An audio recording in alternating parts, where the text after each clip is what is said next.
Welcome to the Strange Files, where reflection becomes emergence, taking ordinary things and spiraling them into life principles, metaphors, and new perspectives on possibility, seeing life from new angles.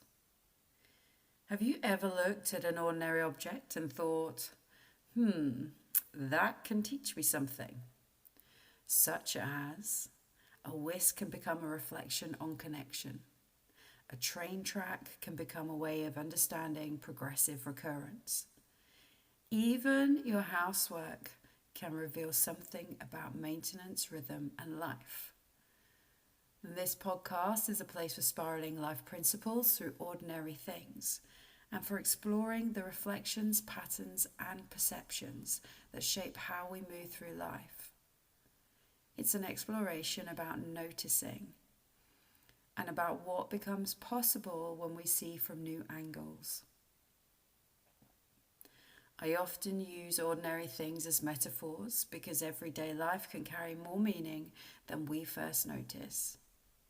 It's less about giving answers and more about opening exploration from a different lens. It's not overthinking. It's evolving thought that can provoke new perspectives. Awareness can refine expression. So hold on to your seats. This ride could get a little weird. I'm Lisa. Welcome to the Strange Files. Welcome to the Fairy Tales Decoded, part of the Strange Files, where familiar stories aren't quite what they seem.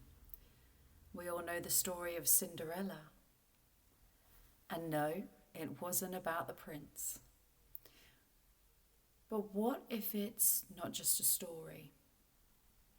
What if it's something people are still living out without even realizing it?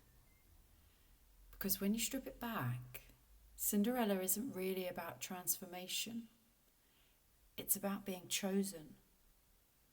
She waits, she adapts, she stays in a place that doesn't reflect who she is, holding on to that idea that one day something will change.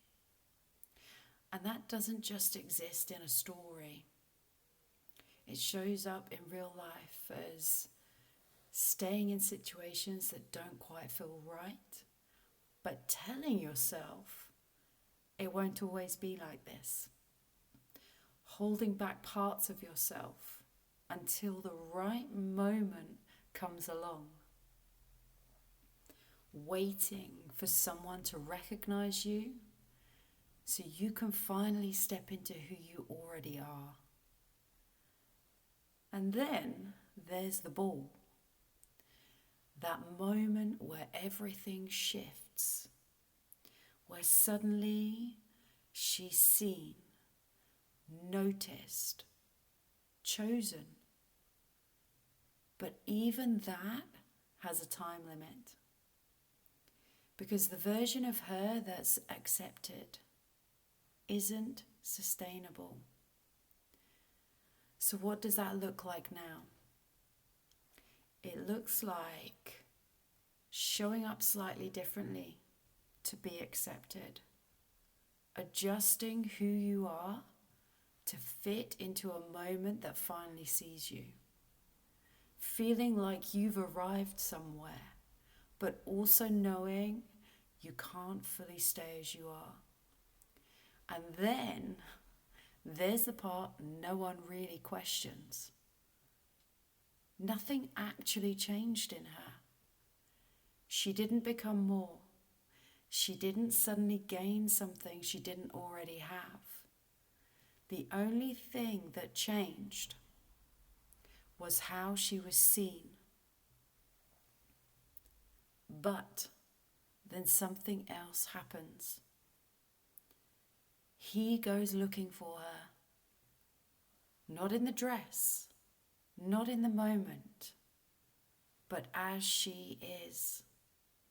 And this time, she doesn't run. She doesn't hide.